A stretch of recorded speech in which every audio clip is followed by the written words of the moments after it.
अनंत राधिकांक शुभ आशीर्वाद समारोह रे पहुंचीथिले प्रधानमंत्री नरेंद्र मोदी एवं निज हातरे नवदंपति को आशीर्वाद देइछंती, जहार फोटो एबे सोशल मीडिया रे भाइराल हेउछि।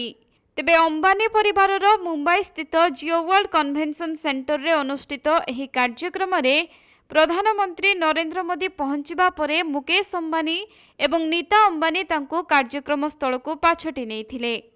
अनंत अंबानी और राधिका मर्चांट प्रधानमंत्री पादस्पर्श करी आशीर्वाद नेइथिले। एथि सहित प्रधानमंत्री सेमानंकु उपहार मध्य देइथिले। तेबे प्रधानमंत्री मोदी निज कार्य व्यस्तता मध्यरु समय बाहर करी विवाह उत्सव रे जोग देइथिबारु मुकेश अंबानी धन्यवाद जणाइछंती। तेबे शुक्रवार अनंत और राधिकांको विवाह उत्सव को जेउ मानंकु अतिथि भावे निमंत्रण करा जायथिला सेमाने शनिवार शुभ आशीर्वाद कार्यक्रम रे मध्य जोग देइथिले।